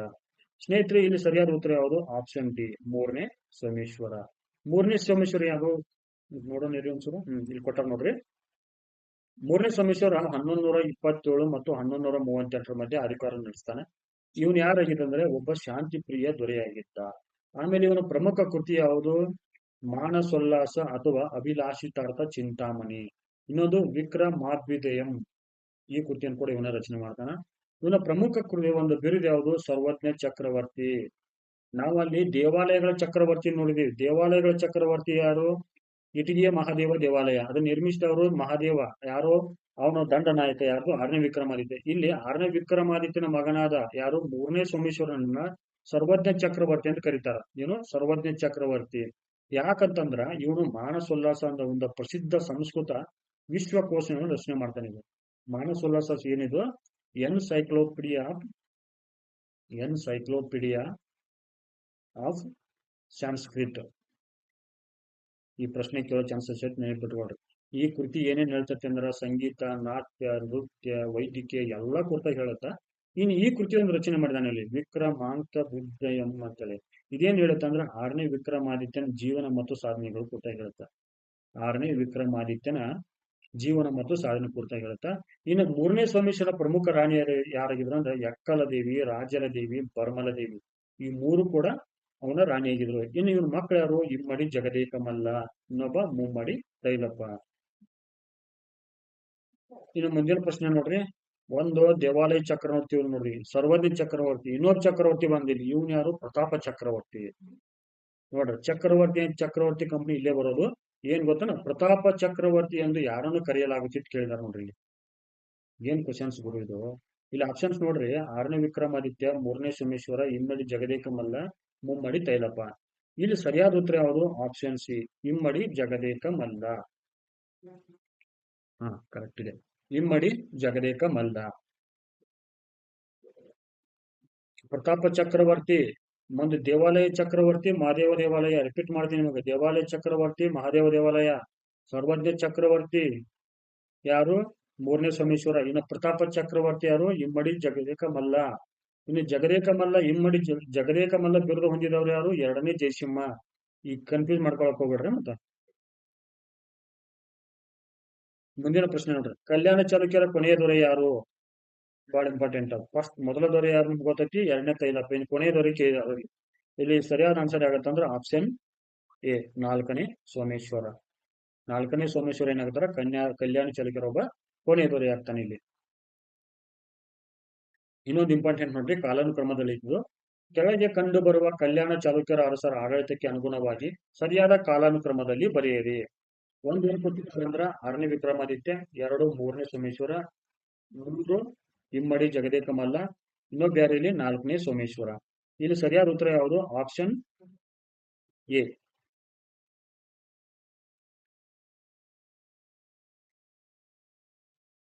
ಇಲ್ಲಿ ಕೊಟ್ಟಾರ ನೋಡ್ರಿ. ಇನ್ನು 6ನೇ ವಿಕ್ರಮಾದಿತ್ಯ ಏನಂತಂದ್ರೆ 1076ರಿಂದ 1177ರವರೆಗೆ ಆಳ್ವಿಕೆ ಮಾಡ್ತಾನ. ಹಂಗೆ 3ನೇ ಸೋಮೇಶ್ವರ, ಇಮ್ಮಡಿ ಜಗದೇಕ ಮಲ್ಲ, ಆಮೇಲೆ 4ನೇ ಸೋಮೇಶ್ವರ. 4ನೇ ಸೋಮೇಶ್ವರ ಯಾರು? ಕೊನೆಯ ದೊರೆ. ಯಾವುದು? ಕೊನೆಯ ದೊರೆ. ಇಲ್ಲಿವರೆಗೆ ನಾವ್ ಏನ್ ಮಾಡಿದ್ವಿ ಅಂದ್ರೆ ಕಲ್ಯಾಣ ಚಾಲುಕ್ಯರ ಒಂದು ರಾಜಕೀಯ ಇತಿಹಾಸ ಮಾಡಿದ್ವಿ. ಇನ್ಮೇಲೆ ಏನ್ ಮಾಡೋಣ ಅಂದ್ರೆ ಕಲೆ, ವಾಸ್ತುಶಿಲ್ಪ, ಸಾಹಿತ್ಯ, ಕೆಲವು ಟರ್ಮ್ಗಳ ಕುರಿತಾಗಿ ಇನ್ಮೇಲೆ ನೋಡೋಣ. ಬಂದ್ರ ನೋಡ್ರಿ ಡೈರೆಕ್ಟ್ ಆಗಿ ಹಿಟ್ ಕ್ವಶನ್ಸ್ಗಳು ಬಂದ್ವು ಇವಾಗ.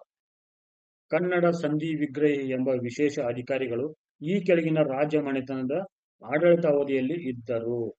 ಇಲ್ಲಿ ಸರಿಯಾದ ಉತ್ತರ ಯಾವುದು? ಆಪ್ಷನ್ ಸಿ, ಕಲ್ಯಾಣ ಚಾಲುಕ್ಯರು. ಕಲ್ಯಾಣ ಚಾಲುಕ್ಯರ ಕಾಲದಲ್ಲಿ ಕನ್ನಡ ಸಂಧಿ ವಿಗ್ರಹಿಗಳಿದ್ರು. ಇವರು ಅಂದ್ರೆ ಕನ್ನಡದ ರಾಜ್ಯ ಮನೆತನದಲ್ಲಿ ಹೊಂದಿದ್ದಂತ ಈ ಕಲ್ಯಾಣ ಚಾಲುಕ್ಯರ ಕಾಲದಲ್ಲಿ ಒಂದು ಸಂಧಿ ವಿಗ್ರಹದಿಂದ ವಿದೇಶಾಂಗ ವ್ಯವಹಾರ ಒಂದು ಅಧಿಕಾರಿಗಳು ಇವರು. ಸರ್, ಇದು ಬಹಳ ಇಂಪಾರ್ಟೆಂಟ್ ನೋಡ್ರಿ. 100% ಒಂದ್ಸಲ KS ಕ್ವಶನ್ ಆಗಿತ್ತು. ಇದು ಬಹಳ ಇಂಪಾರ್ಟೆಂಟ್, ನೆನಪಿಟ್ಕೊಡ್ರಿ. ಏನಂದ್ರೆ ಕಡಿತ ಬೆರಗಡೆ ಎಂದರೆ ಏನು ಕೇಳಿದಾರ ಅವ್ರು ಇಲ್ಲಿ. ಆಪ್ಷನ್ಸ್ ಏನ್ ಕೊಟ್ಟಾರು? ದಂಡನಾಯಕ, ಭೂ ಕಂದಾಯ ಅಧಿಕಾರಿ, ವಿದೇಶಾಂಗ ಅಧಿಕಾರಿ, ಅರಣ್ಯ ಅಧಿಕಾರಿ. ಇಲ್ಲಿ ಸರಿಯಾದ ಉತ್ತರ ಯಾವುದು? ಭೂ ಕಂದಾಯ ಅಧಿಕಾರಿ. ಕಡಿತ ಬೆರಗಡೆ ಅಂದ್ರೆ ಏನು? ರೆವಿನ್ಯೂ ಆಫೀಸರ್ ಇವನು, ಲ್ಯಾಂಡ್ ರೆವಿನ್ಯೂ ಆಫೀಸರ್ ಇವನು. ಭೂ ಕಂದಾಯ ಅಧಿಕಾರಿಯನ್ನ ಕಡಿತ ಬೆರಡಿ ಅಂತ ಕರಿತಿದ್ರು ಯಾರ ಕಾಲದಲ್ಲಿ? ಕಲ್ಯಾಣ ಚಾಲುಕ್ಯರ ಕಾಲದಲ್ಲಿ. ಇದಕ್ಕೆ ಸೋರ್ಸ್ ಏನು? 8th ಸ್ಟ್ಯಾಂಡರ್ಡ್ ಬುಕ್ ಅಲ್ಲಿ ಡೈರೆಕ್ಟ್ ಆಗಿ ಕೊಟ್ಟಿದ್ದಾರೆ ಇದನ್ನ. ಅದು ಸ್ವಲ್ಪ ನೋಡ್ಕೊಡ್ರಿ ನೀವು ಅಲ್ಲಿ. ಸ್ಕೂಲ್ ಬುಕ್ ಅಲ್ಲಿ ನೆಗ್ಲೆಕ್ಟ್ ಮಾಡಬೇಡಿ. ಇನ್ನ ಕಡಿತ ಎಂಬುದು ಏನಾಗಿದೆ ಅಂತ ಕೇಳಿದಾರೆ ಇಲ್ಲಿ. ಸರಿಯಾದ ಉತ್ತರ ಯಾವುದು? ಬಟ್ಟೆಯ ಮೇಲೆ ಬರೆದಿಡುವ ಒಂದು ದಾಖಲೆ ಆಗಿತ್ತು. ಎಂತ ದಾಖಲೆ ಇದು? ಭೂ ಕಂದಾಯ ದಾಖಲೆ. ಭೂ ಕಂದಾಯ ದಾಖಲೆ. ಭೂ ಕಂದಾಯ ದಾಖಲೆ ಏನಂತ ಕಡಿತ ಅಂತಿದ್ರು. ಇನ್ನ ಈ ಭೂ ಕಂದಾಯ ದಾಖಲೆಯನ್ನ ನಿರ್ವಹಣೆ ಮಾಡುವ ಅಧಿಕಾರಿ ಏನಂತಿದ್ರು? ಕಡಿತ ಬೆರ್ಗಡೆ. ಕಡಿತ ಬೆರ್ಗಡೆ. ಭೂ ಕಂದಾಯ ದಾಖಲೆಯನ್ನು ನಿರ್ವಹಣೆ ಮಾಡುವ ಒಬ್ಬ ಅಧಿಕಾರಿಯನ್ನ ಏನಂತ ಕರೆದ್ರು? ಭೂ ಕಂದಾಯ ಅಧಿಕಾರಿಯನ್ನ ಕಡಿತ ಬೆರ್ಗಡೆ ಅಂತ ಕರಿತಿದ್ರು. ಕಡಿತ ಅಂದ್ರೆ ಏನಂದ್ರ ಬಟ್ಟೆಯ ಮೇಲೆ ಬರೆದಿಡುವ ದಾಖಲೆ. ಇದು ಯಾವ ದಾಖಲೆ? ಭೂ ಕಂದಾಯ ದಾಖಲೆ ಆಗಿತ್ತು. ಈ ಭೂ ಕಂದಾಯ ದಾಖಲೆ ನಿರ್ವಹಣೆ ಮಾಡುವ ಅಧಿಕಾರಿ ಯಾರು? ಕಡಿತ ಬೆರಗಡೆ. ಯಾರ ಕಾಲದಲ್ಲಿ? ಕಲ್ಯಾಣದ ಚಾಲುಕ್ಯರ ಕಾಲದಲ್ಲಿ. ಮುಂದಿನ ಪ್ರಶ್ನೆ ನೋಡ್ರಿ. ಕಲ್ಯಾಣ ಚಾಲುಕ್ಯರ ಕಾಲದ ಟಂಕಸಾಲೆ ಕೇಂದ್ರ ಯಾವುದು ಅಂತ ಕೇಳಿದಾರೆ ಇಲ್ಲಿ. ಇಲ್ಲಿ ಸರಿಯಾದ ಉತ್ತರ ಯಾವ್ದಾಗುತ್ತಾ? ಲಕ್ಕುಂಡಿ ಮತ್ತು ಸೂಡಿ. ಇಲ್ಲಿ ಆಪ್ಷನ್ ಎ. ಲಕ್ಕುಂಡಿಯಲ್ಲಿ ಕಂಡು ಬರ್ತಾ ಇವೆರಡು ಗದಗ ಜಿಲ್ಲೆಯಲ್ಲಿ ಕಂಡು ಬರ್ತಕ್ಕಂಥ ಎರಡು ಸ್ಥಳಗಳಿವು. ಲಕ್ಕುಂಡಿ ಮತ್ತು ಸೂಡಿ ಕಲ್ಯಾಣ ಚಾಲುಕ್ಯರ ಒಂದು ಪ್ರಮುಖ ಏನಾಗಿದ್ದು ಅಂದ್ರೆ ಅವತ್ತಿನ ಕಾಲದಾಗ ಟಂಕಸಾಲೆಗಳಾಗಿದ್ವು. ಅಂದ್ರೆ ನಾಣ್ಯ ಟಂಕಸಾಲೆಗಳು. ಇಲ್ಲಿ ಕೊಟ್ಟಾರ ನೋಡ್ರಿ. ಟಂಕಸಾಲೆ ಅಥವಾ ಕಮ್ಮಟ ಕೇಂದ್ರ ಅಂತ ಕರೀತಾರ. ಒಂದು ಲಕ್ಕುಂಡಿ, ಇನ್ನೊಂದು ಸೂಡಿ. ಎಲ್ಲಿ ಕಂಡು ಬರ್ತಾವ? ಗದಗ ಜಿಲ್ಲೆ. ಇನ್ನು ಇವರ ಕಾಲದ ಪ್ರಮುಖ ನಾಣ್ಯಗಳು ನೋಡೋಣ. ದ್ರಹ್ಮ. ಈ ದ್ರಹ್ಮ ನಾಣ್ಯ ಏನಾಗುತ್ತಾರೆ? ಚಿನ್ನ ಮತ್ತು ಬೆಳ್ಳಿ ಎರಡು ನಾಣ್ಯ ಆಗಿದ್ದು. ಚಿನ್ನ ಬೆಳ್ಳಿ. ಈ ರಿಮೈನಿಂಗ್ ಎಲ್ಲ ಏನು ಚಿನ್ನದ ನಾಣ್ಯಗಳು. ಒಂದು ಗದ್ಯಾನಕ, ಕಳಂಜು, ಕಾಸು, ಮಂಜಡಿ, ಅಕ್ಕಂ. ಇವೆಲ್ಲವೂ ಕೂಡ ಚಿನ್ನದ ನಾಣ್ಯ ಹೋಗಿದೆ. ಇದೊಂದು ಮಾತ್ರ ನಮಗೆ ಇಲ್ಲಿ ಡಿಫ್ರೆಂಟ್ ಆಗುತ್ತೆ. ಇದು ಚಿನ್ನ ಮತ್ತು ಬೆಳ್ಳಿ ನಾಣ್ಯ ಆಗಿದ್ದು. ಯಾವುದು? ದ್ರಹ್ಮ. ಮುಂದಿನ ಪ್ರಶ್ನೆ ನೋಡ್ರಿ. ಕಲ್ಯಾಣ ಚಾಲುಕ್ಯರ ಕಾಲದಲ್ಲಿ ಯಾವುದು ಕಾಳಾಮುಖ ಪಂಥದ ಪ್ರಸಿದ್ಧ ಕೇಂದ್ರವಾಗಿತ್ತು? ಇಲ್ಲಿ ಸರಿಯಾದ ಉತ್ತರ ಯಾವುದು? 45 ಆಪ್ಷನ್ ಡಿ. ಬಳ್ಳಿಗಾವೆ. ಕಲ್ಯಾಣ ಚಾಲುಕ್ಯರ ಕಾಲದಲ್ಲಿ ಒಂದು ಬಳ್ಳಿಗಾವೆ ಏನಾಗಿತ್ತಂದ್ರ ಕಾಳಾಮುಖ ಪಂಥದ ಪ್ರಸಿದ್ಧ ಒಂದು ಕೇಂದ್ರವಾಗಿತ್ತು. ಮುಂದಿನ ಪ್ರಶ್ನೆ. ಈ ಕೆಳಗಿನವುಗಳಲ್ಲಿ ಯಾವುವು ಪ್ರಾಣತ್ಯಾಗ ಪದ್ಧತಿಗಳಾಗಿದ್ದವು? ಬಹಳ ಇಂಪಾರ್ಟೆಂಟ್ ನೋಡ್ರಿ ಇದು.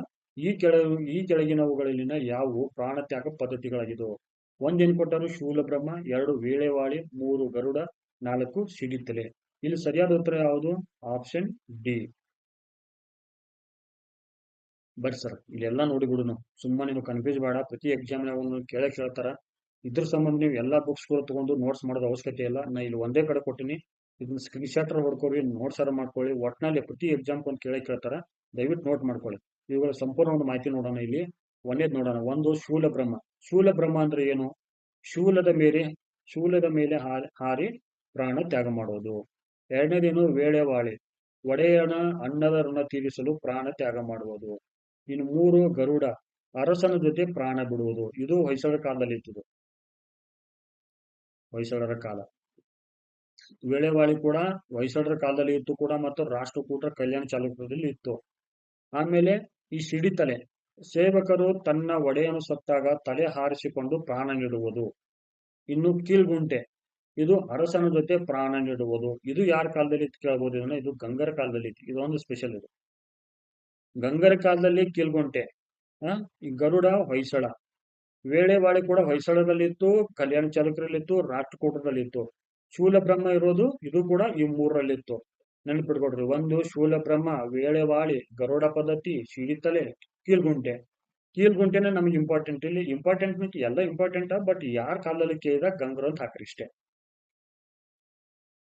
ಮುಂದಿನ ಪ್ರಶ್ನೆ ನೋಡ್ರಿ.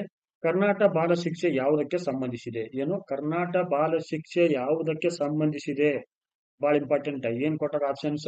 ಜೈಲುವಾಸ, ಶಿಕ್ಷಣ, ವಿದೇಶಾಂಗ ನೀತಿ, ಕಲಾಶೈಲಿ. ನಮಗಿಲ್ಲಿ ಸರಿಯಾದ ಉತ್ತರ ಯಾವ್ದಾಗಬೇಕು? ಆಪ್ಷನ್ ಬಿ, ಶಿಕ್ಷಣ. ಕರ್ನಾಟಕ ಬಾಲ ಶಿಕ್ಷೆ ಎಂಬುದು ಕಲ್ಯಾಣ ಚಾಲುಕ್ಯರಲ್ಲಿರ್ತಕ್ಕಂಥ ಒಂದು ಶಿಕ್ಷಣ ಪದ್ಧತಿಯಾಗಿತ್ತು. ಮುಂದಿನ ಒಂದು ಪ್ರಶ್ನೆ ನೋಡ್ರಿ. ಮುಂದಿನ ಜೋಡಿಗಳಲ್ಲಿ ಯಾವುವು ಸರಿಯಾಗಿ ಹೊಂದಿಕೆಯಾಗಿವೆ?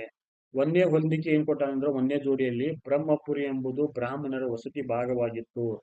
ಎರಡರಲ್ಲಿ ಏನ್ ಕೊಟ್ಟಾರಂದ್ರ ಘಟಿಕಾಸ್ಥಾನ, ಇದು ಉನ್ನತ ಶಿಕ್ಷಣ ಕೇಂದ್ರವಾಗಿತ್ತು. 3ರಲ್ಲಿ ಏನ್ ಕೊಟ್ಟಾರಂದ್ರ ಸರಸ್ವತಿ ಭಂಡಾರಿಗ ಗ್ರಂಥಾಲಯದ ಅಧಿಕಾರಿ ಅಂತ ಕೊಟ್ಟಿದ್ರಿ. ಇಲ್ಲಿ ಸರಿಯಾದ ಉತ್ತರ ಯಾವುದು? Option D. ಮೇಲಿನ ಎಲ್ಲವೂ ಕೂಡ ಸರಿಯಾಗಿದ್ದಾವೆ. ಇಲ್ಲಿ ಬ್ರಹ್ಮಪುರಿ ಅಂದ್ರೇನು? ಬ್ರಾಹ್ಮಣರ ವಸತಿಯ ಭಾಗ. ಘಟಿಕಾಸ್ಥಾನ ಉನ್ನತ ಶಿಕ್ಷಣ ಕೇಂದ್ರ. ಸರಸ್ವತಿ ಭಂಡಾರಿ ಗ್ರಂಥಾಲಯದ ಅಧಿಕಾರಿ. ಇದಕ್ಕೆ ನಾವು ಉದಾಹರಣೆ ಏನ್ ಕೊಡ್ಬೇಕಿಲ್ಲ ಅಂದ್ರೆ ಇವ್ರ ಕಾಲದಲ್ಲಿ ನಾಗಾವಿ ಅಂತ ಒಂದು ಸ್ಥಳ ಬರುತ್ತೆ ಇಲ್ಲಿ. ಕಲ್ಯಾಣ ಚಾಲುಕ್ಯರ ಒಂದು ಕಾಲದಲ್ಲಿ ನಾಗಾವಿ ಇದೆಲ್ಲ ಕಂಡು ಬರ್ತಾ ಕಲಬುರಗಿಯಲ್ಲಿ ಕಂಡು ಬರ್ತಿದೆ. ಇದು ಏನಾಗೈತೆ ಅಂದ್ರೆ ಅಂದು ಅದು ಉನ್ನತ ಶಿಕ್ಷಣ ಕೇಂದ್ರ ಆಗಿತ್ತು ಇದು. ಇನ್ನ ಇವ್ರ ಕಾಲದಲ್ಲಿ ಒಂದು ಬರ್ತೇನೆ ಸಾಲೋಟಿಗೆ ಅಂತ. ಸಾಲೋಟಿಗೆ ಯಾರ ಕಾಲದಲ್ಲಿ ಇದು ರಾಷ್ಟ್ರಕೂಟರ ಕಾಲದಲ್ಲಿ ಇದು. ರಾಷ್ಟ್ರಕೂಟರ ಕಾಲದ ಒಂದು ಉನ್ನತ ಶಿಕ್ಷಣ ಕೇಂದ್ರ. ಸರಿನಾ? ಇದೆಲ್ಲಿ ಬರುತ್ತಾ ಇವತ್ತಿನ ಒಂದು ವಿಜಯಪುರ ಜಿಲ್ಲೆಯಲ್ಲಿ ಕಂಡು ಬರ್ತಿದೆ. ಹೌದಾ ಸರ್, ಇದನ್ನ ಸ್ಥಾಪನೆ ಮಾಡೋದು ಯಾರು? ಸಾಲೋಟಿಗೆನ. ದಂಡನಾಯಕ ಇರ್ತಾನ. ಅವ ಏನ್ ಮಾಡ್ತಾನೆ ಅಂದ್ರೆ ಈ ದಂಡನಾಯಕ ಸಾಲೋಟಿಗೆ ಒಂದು ಶಿಕ್ಷಣ ಕೇಂದ್ರವನ್ನ ಆರಂಭಿಸ್ತಾನೆ. ಯಾರು? ನಾರಾಯಣ. ಇದು ಬಿಜಾಪುರದಲ್ಲಿ ಬರ್ತೈತಿ. ಇದು ಸಾಲೋಟಿಗೆ. ಇದು ನಾಗಾವಿ ಕಂಡು ಬರೋದು ಕಲಬುರಗಿಯಲ್ಲಿ. ಮುಂದಿನ ಪ್ರಶ್ನೆ, ಮಧ್ಯಯುಗದ ಅವಧಿಯಲ್ಲಿ ನಾಗಾವಿ ಎಂಬ ಸ್ಥಳವು ಈ ಕೆಳಗಿನ ಯಾವುದಕ್ಕೆ ಪ್ರಸಿದ್ಧವಾಗಿತ್ತು? ನಾನು ಹಿಂದೆ ಎಕ್ಸ್ಪ್ಲನೇಷನ್ ಕೊಟ್ಟೆ. ಇಲ್ಲಿ ಸರಿಯಾದ ಉತ್ತರ ಯಾವುದು? ಶೈಕ್ಷಣಿಕ ಕೇಂದ್ರ. ಇದೆಲ್ಲಿ ಬರ್ತಿದ್ದು? ಕಲಬುರಗಿ ಜಿಲ್ಲೆ. ಮುಂದಿನ ಪ್ರಶ್ನೆ ನೋಡ್ರಿ, ಯಾವ ಕೃತಿಗಳು ಸಂಗೀತ ಮತ್ತು ಲಲಿತ ಕಲೆಗಳ ಬಗ್ಗೆ ಪ್ರಮುಖ ಮಾಹಿತಿ ನೀಡುತ್ತವೆ?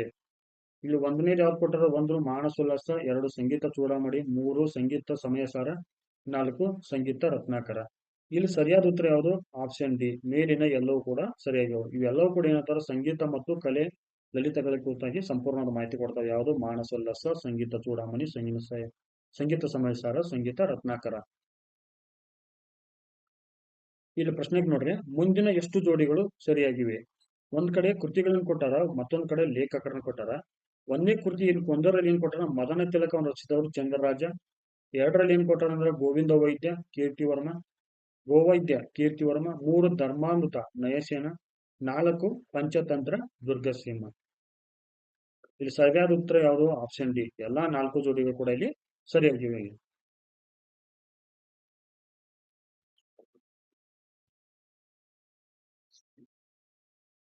ಇಲ್ಲೊಂದು ಇಂಪಾರ್ಟೆಂಟ್ ಐತೆ ನೋಡ್ರಿ, ಮುಂದಿನ ಜೋಡಿಗಳಲ್ಲಿ ತಪ್ಪಾಗಿ ಹೊಂದಿಕೆಯಾಗಿರುವುದನ್ನು ಗುರುತಿಸಿ.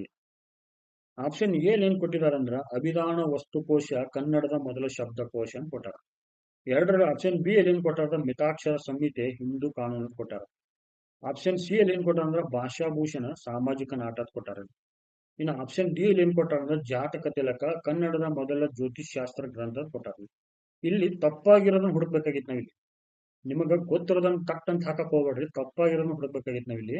ಇಲ್ಲಿ ಸರಿಯಾದ ಉತ್ತರ ಯಾವುದು? Option C. ಭಾಷಾಭೂಷಣ ಅಂದ್ರೆ ಸಾಮಾಜಿಕ ನಾಟಕ ಅಲ್ಲ ಇದು. ಇದು ಏನಂದ್ರೆ ಒಂದು ವ್ಯಾಕರಣ ಕೃತಿ. ಇದನ್ನ ರಚನೆ ಮಾಡಿದವರು ಯಾರು? ಭಾಷಾಭೂಷಣನ 2ನೇ ನಾಗವರ್ಮ. ಇಲ್ಲಿ ಕೊಟ್ಟಾರ ನೋಡಿ ಕರೆಕ್ಟ್ ಆಗಿ. ಈ ಕೆಳಗಿನವುಗಳಲ್ಲಿನ ಯಾವುದು 2ನೇ ನಾಗವರ್ಮನ ಕೃತಿಯಲ್ಲ ಅಂತ ಕೇಳಿದಾರೆ ಈ ಪ್ರಶ್ನೆ. ನಿಮ್ಗೆ ನೋಡಿರ್ಬೋದು, ನೀವು ಆಗಲೇ ಹೇಳಿದೆ ನಾನು. ಕರ್ನಾಟಕ ಭಾಷಾಭೂಷಣ ಅವನ ಕೃತಿಯಾಗಿತ್ತು, ಅಭಿಧಾನ ವಸ್ತುಕೋಶ ಅವನ ಕೃತಿಯಾಗಿತ್ತು, ಇನ್ನು ಕಾವ್ಯಾವಲೋಕನ ಅವನ ಕೃತಿಯಾಗಿತ್ತು, ಇನ್ನು ಸಂಗೀತ ಚೂಡಾಮಣಿ ಅವನ ಕೃತಿಯಾಗಿದೆ. ಇದು ಚಾಲುಕ್ಯ ಒಬ್ಬ ದೊರೆ ಬರ್ತಾನಲ್ಲ, ಯಾರವನು? ಜಗದೇಕಮಲ್ಲ ಬರ್ತಾನಲ್ಲ, ಜಗದೇಕಮಲ್ಲನ ಒಂದು ಕೃತಿ ಇದು. ಅಂದ್ರೆ 2ನೇ ಜಯಸಿಂಹ ಬರ್ತಾನಲ್ಲ, 2ನೇ ಜಯಸಿಂಹನ ಸಂಗೀತ ಕುರಿತಾಗಿ ಅಂತ ಕೃತಿ ಇದೆ. ಯಾವುದು? ಸಂಗೀತ ಚೂಡಾಮಣಿ. ಇಲ್ಲೊಂದು ಲಾಂಗ್ ಕ್ವಶನ್ ಇತ್ತು ನೋಡ್ರಿ, ಇವನು ಘಟಪ್ರಭಾ ನದಿಯ ಮೇಲೆ ಕಂಡುಬರುವ ಮುದುವಳಲು ಪ್ರದೇಶದ ಬೆಳಗಲಿ ಎಂಬ ಬಳೆಗಾರರ ಕುಟುಂಬದಲ್ಲಿ ಜನಿಸಿದನು. ಈ ಪ್ರಸಿದ್ಧ ಕವಿಗೆ ಆಶ್ರಯ ನೀಡಿದನು. ಅವನ ಪ್ರಮುಖ ಕೃತಿಗಳೆಂದರೆ ಅಜಿತನಾಥ ಪುರಾಣ, ಸಾಹಸ ಭೀಮ ವಿಜಯ ಅಥವಾ ಗದಾಯುದ್ಧ.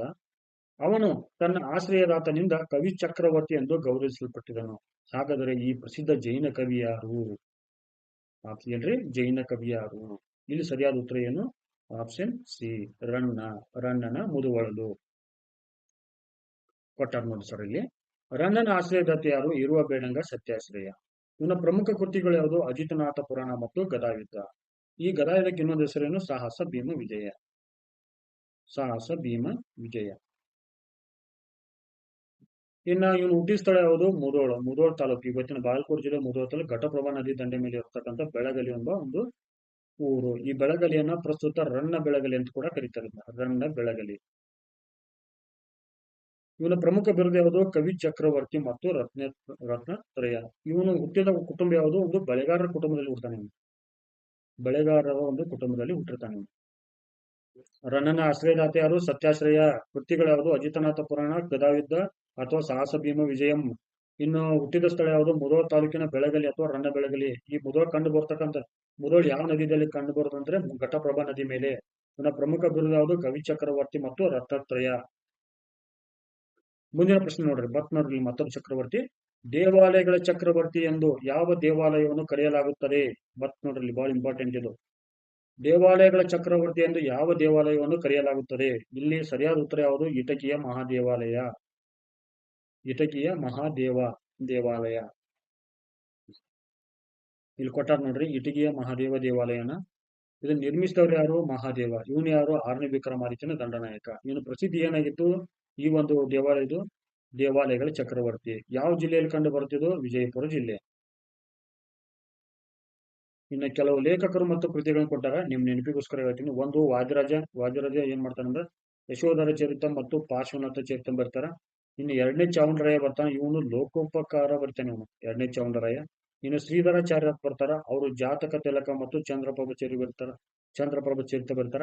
ಇನ್ನು ಶಾಂತಿನಾಥ ಬರ್ತಾನ, ಇವನು ಏನ್ ಮಾಡ್ತಾನ? ಸುಕುಮಾರ ಚರಿತ ಅಂತ ಕೃತಿ ಬರ್ತಾನ. ಸ್ನೇಹಿತರೆ, ಇಲ್ಲಿಗೆ ಒಂದು ಇದು ಕಲ್ಯಾಣ ಚಾಲುಕ್ಯರ ಒಂದು ಟಾಪಿಕ್ ಮುಗೀತು. ನಾವು ಇನ್ನು ಮುಂದಿನ ಒಂದು ಕ್ಲಾಸ್ ನಲ್ಲಿ ಏನ್ ಮಾಡೋಣ ಅಂದ್ರ ಕರ್ನಾಟಕದಲ್ಲಿ ಚೋಳರು,